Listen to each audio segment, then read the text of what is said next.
కొద్ది నిమిషాలు లేఖన వెలుగులో ప్రభు యొక్క స్వరాన్ని ఆలకించే దిశగా ముందుకు వెళదాం. దేవుడు మనతో మాట్లాడునుగాక. ఆమేన్. దేవుడు మాట్లాడితే మనుష్యులు బ్రతుకుతారు. దేవుడు మాట్లాడితే మానవుల అవసరతలు తీర్చబడతాయి. దేవుడు మాట్లాడితే మనుష్యులకు క్షేమం కలుగుతుంది. దేవుడు మాట్లాడితే శ్రమలో నుండి మానవ జాతి విడిపించబడుతుంది. కాబట్టి దేవుని యొక్క స్వరం, దేవుని యొక్క మాట ఆలకించు నిమిత్తమై మనము let us look at the lord. మనము దేవుని వైపు చూద్దాం. దేవుని హృదయము ఏమై ఉన్నది ఈ దినాల కొరకై అనే విషయాలను మనం అధ్యయనం చేద్దాం. ఈ మాటలు వింటున్న ప్రియ మిత్రులారా, దేవుని వాక్యం మీకు వినబడుతుంది అంటే అదేదో ఓ పుస్తకంలో ఉన్న కథను దఫాలుగా దశల వారీగా కాలక్షేపం కొరకు విప్పి చెప్పడం కాదు. దేవుని వాక్యం మీకు వినబడుతుందంటే లేటెస్ట్గా ఉత్పన్నమైనటువంటి వార్తలు, టెక్నాలజీ, ఈ విషయాలన్నిటినీ మిళితం చేసి ఆ విషయాలను మానవ జాతికి అందించే వైనము కాదు. మరి దేవుని వాక్యం వినబడటం అంటే ఏమిటి అంటే, ఎవరు ఆకాశములను అందలి నక్షత్రాదులను, భూమిని ఇందలి సర్వస్వాన్ని, ఆకాశములను అందలి నక్షత్రాలను, భూమిని ఇందలి సర్వస్వాన్ని అనగా విశ్వమంతటిలో ఉన్న సమస్తాన్ని ఎవరు తన నోటి మాటతో సృజించారో, ఎవరు తన స్వహస్తాలతో మనుష్యుని భూమి మీద రూపొందించారో, మానవుని యొక్క రూపకర్త ఎవరో, హ్యూమన్ బీయింగ్ డిజైనర్ ఎవరో, ఆ సర్వోన్నతుడైన దేవాతి దేవుడు నీతో స్వయంగా సాక్షాత్తు నీతో మాట్లాడుట, అదండి దేవుని వాక్యం వినడం అంటే. కాలక్షేపం కాదు, మజిలీ కథలు కాదని, ఏదో కాస్త పొట్టకూటి కోసం నలుగురిని కూర్చోబెట్టి చెప్పే కాకమ్మ కబుర్లు కాదని మనుష్య జాతి గ్రహించాలి. నీ ప్రాణం పోసిన దేవుడు నీకు కొన్ని విషయాలు చెప్పాలనుకుంటున్నాడు. నీ శరీరములో ఉన్న అవయవ భాగాలను అమర్చిన దేవాతి దేవుడు, నీ ఉనికికి కారకుడైన దేవాతి దేవుడు నీతో కొన్ని విషయాలు మాట్లాడాలని కోరుకుంటూ ఉన్నాడు. అది ఎలా మాట్లాడతాడండి? ఆకాశవాణి విజయవాడ కేంద్రం అని రేడియోల కాలంలో వార్తలు వచ్చాయి. ఇప్పుడు ఆయా ఛానల్స్, టెలివిజన్స్ వచ్చిన తర్వాత వార్తలు వస్తుంటున్నాయి. సెల్ ఫోన్స్ వచ్చిన తర్వాత యూట్యూబ్ల ద్వారా, ఫేస్బుక్ల ద్వారా, వాట్సాప్ల ద్వారా వార్తలు అవిరళంగా ఊరేగుతున్నాయి. ఆ వార్తల మాదిరిగానే ఎలాగోలా దేవుని మాటలు, ఆయన నీతో చెప్పాలనుకున్న మాటలు నీ యొద్దకు రావు మానవుడా. దేవుడు నీతో మాట్లాడాలి అనుకున్న మాటలు దేవుని వాక్యము ద్వారా మాట్లాడతాడు. దేవుని వాక్యము ఎప్పుడు ఎక్కడ నీకు వినిపిస్తూ ఉన్నా ఇదేదో ఒక సౌండ్ పొల్యూషన్గా భావించక,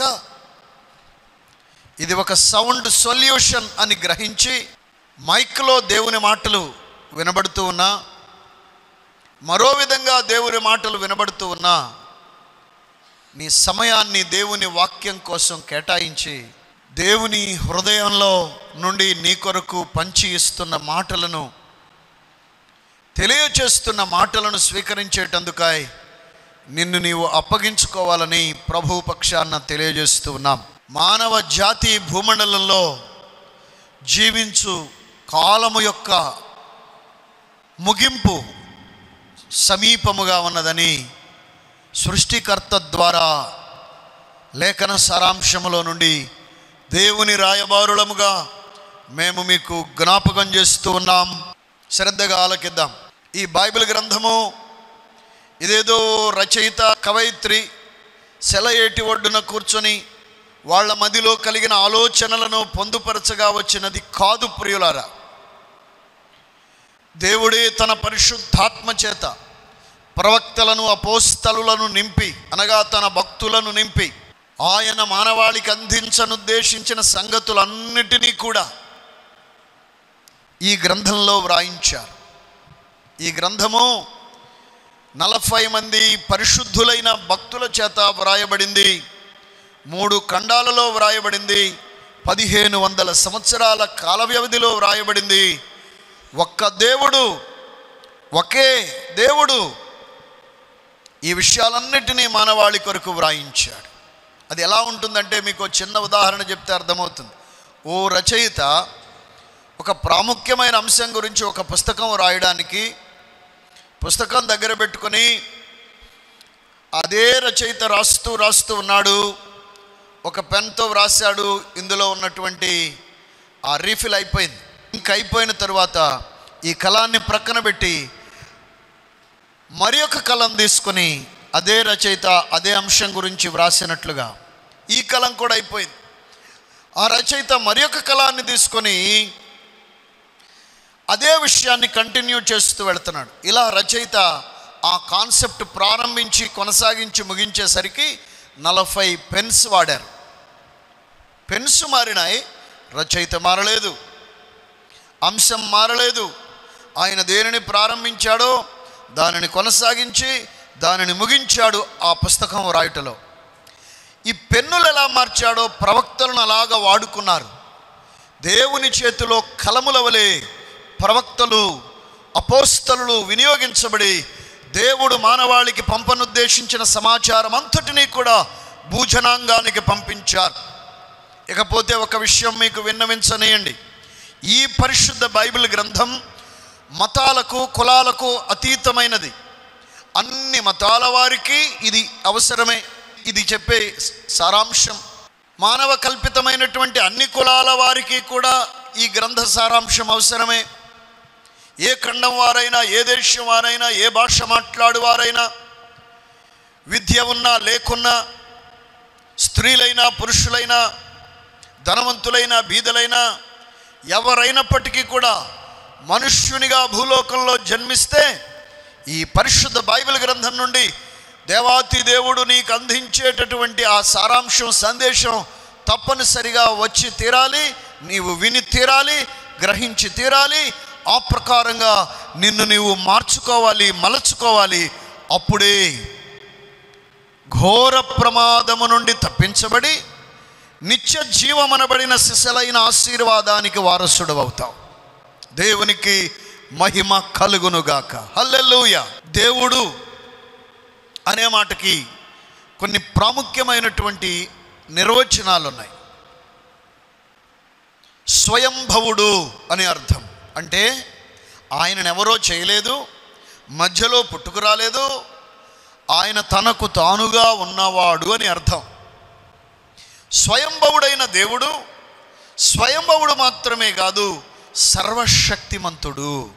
స్వయంభవుడు సర్వశక్తుడు మాత్రమే కాదు, శూన్యములో నుండి సమస్తమును సృష్టించగలిగిన వాడు. ఈ స్వయంభవుడైన దేవుడు తన సర్వశక్తి చేత శూన్యంలో నుండి ఆకాశములను సృజించాడు ప్రప్రథమముగా. ఈ ఆకాశములలో ఆయన దేవదూతలను నిర్మించాడు. ఈ దేవదూతలు అసంఖ్యాకంగా నిర్మించబడ్డారని లేఖనం తెలియజేస్తూ ఉంది. మానవ గణాంక శాస్త్రంలో ఇంతమంది దేవదూతలను దేవుడు నిర్మించాడని చెప్పలేనంత అసంఖ్యాకంగా దేవుడు దేవదూతలను నిర్మించాడు. ఎందుకు నిర్మించారు? ఇప్పుడు మనుషులమైనటువంటి మనం ఏదైనా ఒక పని చేస్తే మూలం లేకుండా చేయం, పర్పస్ లేకుండా చేయం, ఫలానా దాని కొరకు అన్నట్లుగా కాకుండా దేనిని మనం చేయం. దేవుడు కూడా దేవదూతలను ఏ ఉద్దేశం లేకుండా చేయలేదు, పర్పస్ లేకుండా చేయలేదు, మూలం లేకుండా చేయలేదు. ఎందుకు దేవదూతలను దేవుడు నిర్మించాడంటే ఆయనను ఆరాధిస్తూ ఆయనను ఆనందింప చేయడానికి దేవదూతలను దేవుడు నిర్మించాడు లేదా సృజించాడు, కలుగజేశాడు. దేవునిని ఆరాధించడానికి దేవుని నిమిత్తమే నిర్మించబడినటువంటి దేవాతి దేవుడు నిర్మించిన దేవదూతలు ఆకాశములో వారి కొరకు ఒక ప్రత్యేకమైనటువంటి ఇలాకాను ప్రభువు ఏర్పాటు చేశాడు. ఒక ప్రత్యేకమైన స్థలమును దేవుడు ఏర్పాటు చేశాడు. ఆ స్థలము పేరే పరలోక రాజ్యం. ఈ పరలోక రాజ్యంలో ఉన్నటువంటి దేవదూతలు నిత్యము పగలనక రాత్రనక పరిశుద్ధుడు పరిశుద్ధుడు పరిశుద్ధుడు అంటూ దేవునిని ఆరాధిస్తూ స్తుతిస్తూ మహిమపరుస్తూ ఉన్నారు. అంటే ఇప్పుడు డ్యూటీకి వెళ్ళిన వాళ్ళు 8 గంటలు ఉద్యోగం చేసి ఇంటికి వచ్చేస్తారు. అలా కాదది. వారు రక్తమాంసముల దేహంతో నిర్మించబడిన వారు కాదు కాబట్టి వారికి అలసట లేదు, వారికి అక్కడ నిద్రతో పని లేదు, విశ్రమించుటకు వారికి అక్కరలేదు. కాబట్టి వారు సదాకాలము ప్రభువుని స్తుతించుట కొరకాయి, ఆరాధించుట కొరకాయి దేవుని నిమిత్తము నిర్మించబడ్డారు. నిర్మించబడినటువంటి దేవదూతలు ఈ ప్రాముఖ్యమైనటువంటి సారాంశాన్ని దేవుడు మీకు తెలియచేయించాలని ఇష్టపడుతున్నారు. కొంచెం ఓపిక చేసి వింటే అనేక దేవరహస్యాలు మీకు అర్థమవుతాయి, పారమార్థిక సత్యాలు మీకు విశదపరచబడతాయి. శ్రద్ధగా ఆలకించండి. ఈ ప్రభువుని స్తుతిస్తూ ఆరాధిస్తూ ఉన్నటువంటి దేవదూతలు అలాగున సజావుగా ఆరాధిస్తూ ఉన్నారు. అయితే ఈ కోటానుకోట్ల దేవదూతలలో కొన్ని బాధ్యతలను అప్పగిస్తూ 3 ప్రధాన దూతలను దేవుడు నియమించారు. ఆ 3 ప్రధాన దూతల్లో గబ్రియేల్ అనబడిన వ్యక్తిని వార్తలు దేవునికి దేవదూతలకు మధ్య వార్తాహరునిగా దేవుడు నియమించాడు. మైకెల్ అనే మరి ఒక దేవదూతను నియమించాడు. మిఖాయేల్ అన్నారు తెలుగులో. ఎవరైనా కూడా కోటానుకోట్ల దేవదూతల్లో మిస్బిహేవ్ చేస్తే వాళ్ళను కంట్రోల్ చేయడానికి అతనిని ఒక ఆర్మీ చీఫ్గా దేవుడు నియమించాడు. వీళ్ళందరినీ ఆరాధింప చేస్తూ దేవుని ఆనందింప చేయడానికి ఒక వర్షిప్ లీడర్గా అన్నట్లుగా, ఆరాధింపజేసే నాయకునిగా లూసిఫర్ అనబడినటువంటి దూతను నియమించాడు. ఈ 3 ఆర్కేంజల్స్ అంటారు, ప్రధాన దూతలు. ఈ ప్రధాన దూతలు దేవుని యొక్క స్థానము తరువాత స్థానాన్ని కలిగి ఉన్నారు. మిగిలిన దూతల కంటే ప్రత్యేకమైన స్థానాన్ని కలిగి ఉన్నారు పరలోక రాజ్యంలో. అందరూ కూడా దేవుని చేత నిర్మించబడ్డారు. నిర్మించబడినటువంటి ప్రధాన దూతల్లో ఒక దూత అయినటువంటి లూసిఫర్ అనబడినటువంటి ఇతగాడు ప్రభువుని ఆరాధింప చేస్తూ ప్రభువుని ఆనందింపజేయవలసినటువంటి ఇతనికి ఒకానొక దినాన్న చెడ్డ ఆలోచన వచ్చింది, దుర్బుద్ధి పుట్టింది, కాని మనస్సు వచ్చింది. అదేమిటంటే మనకు అర్థమయ్యే భాషలో చెప్పాలంటే మహోన్నతునితో సమానునిగా చేసుకొందును అనుకున్నాడు. అంటే నేను కూడా దేవుడిని అయిపోవాలి, ఇంత హానర్ ఇంత గౌరవ ఘనతలు నాకు కూడా వస్తే ఎంత బాగుండు అని దేవుడైపోవడానికి శతవిధ ప్రయత్నాలు ప్రారంభించాడు. దేవుడిచ్చినటువంటి అద్భుతమైనటువంటి స్థానాన్ని కోల్పోయి ఆ స్థానాన్ని విస్మరించి దేవుడిని అయిపోవాలనేటటువంటి దురాలోచనతో ఆ ఆలోచనను తన హృదయంలో మనసులో గూడు కట్టుకొనిచ్చి దాన్ని డెవలప్ చేయడం ప్రారంభించాడు. ఆలోచన వచ్చింది, ఏమిటిలా ఆలోచన వచ్చిందని అంతటితో విస్మరించక మిగిలిన మిత్రులతో పంచుకున్నాడు. అక్కడ పరలోకంలో ఉన్నటువంటి అసంఖ్యాక దేవదూతలందరికీ ప్రచారం మొదలుపెట్టాడు. నేను దేవుణ్ణి అయిపోదాం అనుకుంటున్నాను, మీరు నాకు కొంత సపోర్ట్ ఇస్తారా, మిమ్మల్ని కూడా చిన్న చిన్న దేవుళ్ళుగా మార్చేస్తాననే సారాంశం లేఖనంలో ఉన్నది. ఈ విధంగా ప్రచారం మొదలుపెట్టాడు. రాజకీయ నాయకులు గనుక మాకు ఓటేయండి అంటే మాకు ఓటేయండి అని గడప గడపకు తిరిగినట్లుగా అపవాది ప్రచారం చేస్తూ నాకు సపోర్ట్ చేయండి, నేను దేవుడిని అయిపోవాలి, మీకందరికీ మంచి మంచి స్థానాలు ఇస్తానంటూ ప్రచారం మొదలు పెడితే పరలోక రాజ్యంలో ఉన్న అసంఖ్యాక దూతలలో ప్రతి 3 దేవదూతల్లో ఒక వ్యక్తి లూసిఫర్తో మనస్సు కలిపారు, వంత పాడారు, ఏకీభవించారు. ఈ పరలోక రాజ్యంలో ఉన్న అసంఖ్యాక దూతలలో 1/3 పార్ట్, 1/3 దూతలు దేవునికి వ్యతిరేకంగా ప్రధాన దూత అయిన లూసిఫర్తో జతకట్టినందువలన ఇదంతా కూడా గమనించిన దేవాతి దేవుడు,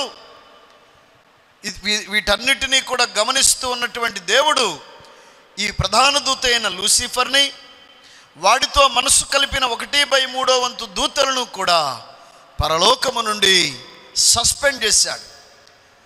ఇంకా సస్పెండ్ చేయటం అంటే కూడా దాన్ని ఇంకొక మాటలో మాట్లాడాలంటే వారిని అక్కడి నుండి కూడా హి కిక్డ్ అవుట్, త్రోసివేశాడు. పరలోకం నుండి వారిని తీసివేశాడు. దేవుడు వారిని సృజించినప్పుడు మహిమాస్వరూపులుగా చేశాడు, వారికంటూ కొంత శక్తినిచ్చాడు. ఇప్పుడు ఆ మహిమాస్వరూపాన్ని వాపసు తీసుకొని, ఆ వెలుగు స్వరూపాన్ని వాపసు తీసుకొని మీదట వారందరూ కూడా చీకటిమయమైపోయారు, చీకటి స్వరూపులయ్యారు. వారికి ఇవ్వబడినటువంటి శక్తిని వారితోనే ఉంచి పరలోకము నుండి భూగ్రహానికి పడత్రోశాడు. అప్పటికి దేవుడు విశ్వమును సృజించినప్పుడే భూమిని సృజించాడు. భూమి ఆకారముగాను నివాసయోగ్యముగాను ఉన్నది. ఈ లూసిఫర్ వాడితో పాటు జతకట్టిన 1/3 దూతలు పరలోకము నుండి దేవుని చేత పడత్రోయబడిన వేళ భూమి మీద పడగా భూమి మీదికి చీకటి సంక్రమించింది. వారు పడటంతో భూమి తన యొక్క మొదటి ఆకారాన్ని కోల్పోయి భూమి నిరాకారమైపోయింది. చీకటి అగాధ జలముల మీద అల్లాడుచుండెనన్నటువంటి మాట అక్కడి నుండి ఉద్భవించింది. ఈ ఉదంతమంతా జరిగిన తరువాత దేవుడు తన హృదయంలో నొచ్చుకున్నాడు, దేవుడు తన హృదయంలో బాధపడ్డాడు. గాడ్ ఈజ్ ఎ పర్సన్, దేవుడు వ్యక్తి అయి ఉన్నాడు. దేవుడు నొచ్చుకోవడం ఏమిటండి, దేవుడు బాధపడటం ఏమిటని కొంతమందికి సందేహం. దేవుడు సంతోషిస్తాడు, దేవుడు బాధపడతాడు. నీవు సంతోషిస్తున్నావు, నీవు బాధపడుతున్నావు. కారణం ఏమిటో తెలుసునా, నీవు దేవుని స్వరూపంలో చేయబడిన వ్యక్తివి. గాడ్ ఈజ్ ఎ పర్సన్, ఆయన రూపంలో చేయబడిన నీవు కూడా పర్సన్. దేవుడు వ్యక్తి అయి ఉన్నాడు, నీవు అనగా మానవుడు కూడా వ్యక్తి అయి ఉన్నాడు. గమనించారండి? ఇప్పుడు దేవుడు తన హృదయంలో నొచ్చుకొని బాధపడి వేదన చెంది, అయ్యో నేను ఇంతలా ప్రేమించి ఇంత స్థానమిచ్చి నన్ను ఆరాధిస్తూ స్తుతిస్తూ ఉండమని నేను సెలవిస్తే ఎందుకు ఇంతగా వ్యతిరేకంగా వ్యవహరించాడు ఈ దూత, వీరందరినీ కూడా ఎందుకు ఇలాగున పెడత్రోవ పట్టించాడని దేవుడు బాధపడ్డారు. ఏమండి, ఇప్పుడు వీడొక్కడు చెడిపోయి వాళ్ళందరినీ 1/3 దూతలందరినీ కూడా పెడత్రోవ పట్టించి దేవుని ఉగ్రతకు పాత్రులయ్యేలాగున చేసి పరలోకము నుండి పడత్రోయబడేలాగున చేశారు. ఈ చరిత్ర మనిషిగా పుట్టిన ప్రతి ఒక్కరికి తెలియాలి అనేది దైవ సంకల్పం. దేవుడు చేసిన దేవదూతలలో ఒక భాగము దేవునిని గాయపరిచినందున దేవుడు హృదయములో ఎంతో నొచ్చుకొని ఎంతో వేదన పడి మదనపడ్డారు. ఆ తరువాత దేవుడు ఆలోచన చేశారు. ఆ తరువాత దేవుడు ఒక ప్రణాళిక చేశారు. నన్ను స్తుతించి ఆరాధించడానికి నేను నిర్మించుకున్నటువంటి ఈ దూతలు ఇలాగున నన్ను గాయపరిచారని ఆ బాధలో, ఆ వేదనలో దేవుడు చేసిన ఆలోచనలో నుండి పుట్టుకొచ్చినటువంటి ఒక మహాప్రణాళికయే నా స్వరూపమందు నా పోలిక చొప్పున నరుని సృజించాలి, మానవుని నిర్మించాలి. ఆ మానవుని ద్వారా ఈ పడత్రోయబడిన వీడు ఏ ఆరాధన చేసి, ఏ స్తుతిని చేసి, ఏ సహవాసం చేసి నన్ను ఆనందింప చేయాలో, నన్ను సంతోషింప చేయాలో ఆ ఆరాధనను, ఆ స్తుతిని, ఆ సహవాసాన్ని, ఆ సంతోషాన్ని ఆ మనుష్యుని ద్వారా నేను పొందుకోవాలి అని ఆయన సంకల్పించి తన బాధకు నివారణగా, తన బాధకు విరుగుడుగా, తన సంతోషము కొరకు తన నిమిత్తమై తన స్వహస్తాలతో ఆయన నరుని నిర్మించుటకు సంకల్పం చేశాడు. దేవునికి స్తోత్రము చెల్లిద్దాం. హల్లెలూయా. ఇక్కడి వరకు మీకు పాఠం అర్థమైందని నేను అనుకుంటూ ఉన్నాను. ఎఫెసీ పత్రిక 1వ అధ్యాయము 6వ వచన భాగంలో, జగత్తు పునాది వేయబడక మునిపే ప్రేమ చేత తండ్రి అయిన దేవుడు క్రీస్తులో మనలను ఏర్పాటు చేసుకొనెను. ఉదయ నక్షత్రములు ఏకముగా కూడి స్తుతించుచూ ఉండగా దేవుడు పాడైపోయిన ఈ భూమికి మళ్ళీ పునాదులు వేసి భూమిని పునర్నిర్మాణం చేసి 5 దినాలలో సృష్టి అంతటినీ చేసి 6వ దినమున మానవుని నిర్మించి 7వ దినాన్న విశ్రమించాడు. ఎఫెసీ 1:6. జగత్తు పునాది వేయబడక మునిపి అంటే భూమండలాన్ని దేవుడు రీషేప్లోనికి తేకముంది, రీక్రియేషన్ చేయకముందు మనిషిని నిర్మించాలనే ఆలోచనలోనికి ఎందుకు వచ్చారంటే, అపవాది చేసినటువంటి ఈ అవాంఛనీయ ఘటనను బట్టి ఆయనతో సహవసించడానికి దేవుని నిమిత్తము మనుష్యుని దేవుడు ఏర్పాటు చేసుకున్నాడనేది దేవుని లేఖన సారాంశమై ఉన్నది.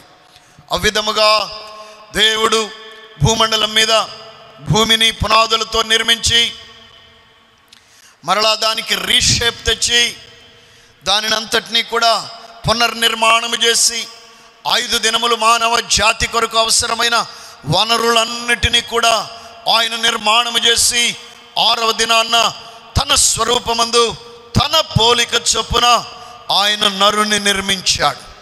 నరుని నిర్మించిన విధము మనం ఎరుగుదుము. మట్టితో ఆయన ముద్దను చేశాడు, బొమ్మను చేశాడు, ఆకారము నిర్మించాడు. బొమ్మకి నాసికారంధ్రములోనికి జీవవాయువును ఊదాడు. నరుడు జీవాత్మగా మారి లేచి కూర్చున్నాడు. దేవుడు నరుని చూస్తుంటే అచ్చు దేవునిలాగానే ఉన్నాడు. దేవుడు తనతో మాట్లాడడం మొదలుపెట్టాడు. అతనికి ఆదాము అని పేరు పెట్టాడు. మొదటి మనుష్యునితో దేవుడు సహవాసం చేస్తుంటుండగా దేవునికి ఎంతో ఆనందం కలుగుతూ ఉంది, దేవునికి సంతోషం కలుగుతుంది. ప్రతిరోజు చల్లపూట దేవుడు ఆకాశ సింహాసనమును విడిచిపెట్టి ఆయన భూమండలానికి దిగి వస్తుంటున్నారు. ఆదాముతో సహవసిస్తున్నారు, ఆదాముతో స్నేహం చేస్తున్నారు, సంతోషిస్తూ మళ్ళా వెళ్ళిపోతున్నారు. దేవుడు వెళ్ళిపోతుంటే ఆయనకి బాధగా ఉంది, ఒక్కడే ఉంటే ఈయనకి బాధగా ఉంది. ఒంటరిగా ఉండటం బాగోలేదని దేవుడు మళ్ళీ ప్లాన్ని కొంచెం ఎక్స్టెన్షన్ చేశారు.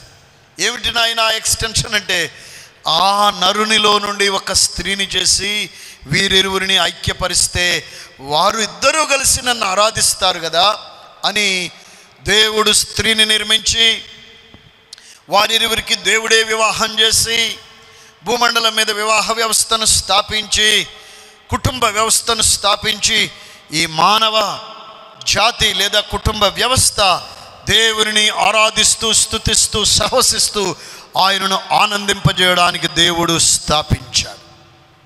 దేవునికి స్తోత్రం చెల్లిద్దాం. హల్లెలూయా. ఈ మాటలు వింటున్న వారికి అప్లికేషన్ కూడా నేను ఇస్తున్నాను. మానవుడిగా నీవు ఉన్నావంటే భూమి మీద లేఖన సారాంశంలో నుండి రాత్రి గమనించవలసింది, నీవు దేవుని నిమిత్తం ఉన్నావు. నీవేదో గొప్ప చదువులు చదివేసి కాస్త రూపాయి సంపాదించడం ప్రారంభించి ఇష్టానుసారంగా అలవాట్లు చేసుకొని అనుభవించడం, మద్యం సేవించడం, ఈ లోకాన్ని ఎక్స్పీరియన్స్ చేయడం, ఏదో మత్తు లోకంలో విహరించడం కోసం నీవు ఉన్నావని అనుకో. కొంతమంది డబ్బు సంపాదించడం కోసమే ఈ లోక జీవితం అనుకుంటూ ఉన్నారు. నో, కాదండి. మానవుడు ఎందుకు భూమి మీద ట్యూబ్లైట్ని ఫిలిప్స్ కంపెనీ వాళ్ళు తయారు చేశారు. థామస్ ఆల్వా ఎడిసన్ అనే దేవుని బిడ్డ ప్రార్థించి వాక్యం చదివి బల్బును కనిపెట్టాడు. ఈ దినాన్న ప్రపంచమంతా వెలుగున్నది. ఆ థామస్ ఆల్వా ఎడిసన్ ఏమంటారో తెలుసునా? నేను పరిశుద్ధ బైబిల్ గ్రంథం చదివాను, దేవుని వాక్యం నన్ను వెలిగించింది, నేను బల్బును వెలిగించాను, ఆ బల్బు లోకమంతటినీ వెలిగిస్తుంది అన్నాడు. దయచేసి బైబిల్కి వ్యతిరేకంగా ప్రవర్తించొద్దు. బైబిల్ వ్యతిరేకంగా ప్రవర్తిస్తే బైబిల్ భక్తుల బిడ్డలు కనిపెట్టినవన్నీ వ్యతిరేకించండి. కరెంటు బైబిల్ భక్తుల బిడ్డలు కనిపెట్టారు, లైటింగ్ బైబిల్ భక్తులు కనిపెట్టారు, ఫ్లైటు, ట్రైను, నీవు అనుభవించే ప్రతిదీ కూడా. కాబట్టి ప్రభువు నిన్ను ప్రేమిస్తున్నారు, వాక్యం నిన్ను ప్రేమిస్తుంది. సహృదయంతో స్వీకరించండి మిత్రులారా. దేవుని వాక్య సారాంశం శ్రద్ధగా గమనించండి. ఫిలిప్స్ కంపెనీ వాళ్ళు ట్యూబ్లైట్ కనిపెట్టారు, పర్పస్ ఉంది, వెలుగునివ్వడానికి. ఓరియంట్ కంపెనీ వాళ్ళు ఫ్యాన్ తయారు చేశారు, పర్పస్ ఉంది, గాలినివ్వడానికి. నీల్ కమల్ కంపెనీ వాళ్ళు కుర్చీ తయారు చేశారు, పర్పస్ ఉంది, కూర్చోవడానికి. బాటా కంపెనీ వాళ్ళు చెప్పులు తయారు చేశారు, బూట్లు తయారు చేశారు. దెర్ ఇస్ ఎ పర్పస్ ఉంది, నీ పాదరక్షలుగా వినియోగించడానికి. దేవుడు మనిషిని సృజించాడు ఏ పర్పస్తో అంటే, ఇప్పటి వరకు చెప్పింది అదే సారాంశం. దేవుడు మనిషిని ఎందుకు చేశాడంటే, ఆయన నిమిత్తము దేవునితో సహవాసం చేయడానికి, దేవునితో స్నేహం చేయడానికి, దేవునితో సమయం గడపడానికి. నీవు దేవుని కొరకు భూమి మీదకి వచ్చావు. దేవుడు నీ జీవితంలో, దేవుడు కూడా ఒక ఆప్షన్ కాదండి. దేవుడు క్రికెట్లో ఎక్స్ట్రా ప్లేయర్ లాంటి వాడు కాదు నీ జీవితంలో. కొంతమందికి దేవుడు అంటే ఎక్స్ట్రా ప్లేయర్ లాంటి వాడు, అవసరమైనప్పుడు వాడుకుంటారు. నో, కాదండి. దేవుడు ఎవరు అంటే, నిన్ను నిర్మించిన వాడు, నీ ఉనికికి కారకుడు. నీవు పీల్చుకునే గాలిని, నీవు త్రాగే నీటిని, నీవు తినే ఆహారాన్ని సృష్టిలో కలుగజేసి నీ ఉనికికి కారకుడు ఆయన. ఆయన ఎందుకు చేశాడనేది నీవు ఆలోచిస్తే దానికి జవాబు పరిశుద్ధ బైబిల్ గ్రంథంలో దేవుడే వ్రాయించాడు. దేవుడు గాక ఇంకెవరు చెప్పలేరు. మనుష్యుడు భూమి మీద ఎందుకు అనేది ఏ ఇసం చెప్పలేదు, ఏ శాస్త్రం చెప్పలేదు. దేవుడు మాత్రమే చెప్పగలడు, ఎందుకంటే ఆయన మాత్రమే నిర్మించాడు కాబట్టి. దేవుడు మనిషిని ఎందుకు చేశాడంటే ఆయన నిమిత్తం. ఈ మాటలు వింటున్న ప్రియమిత్రులారా, దేవుడు మనిషిని ఎందుకు నిర్మించాడంటే దేవుని నిమిత్తము. వెరసి ఒక్క మాటలో చెప్పాలంటే, నీవు దేవుని కోసం భూమి మీద ఉన్నావు, నిన్ను దేవుడే భూమి మీద స్థాపించాడు ఆయన నిమిత్తం.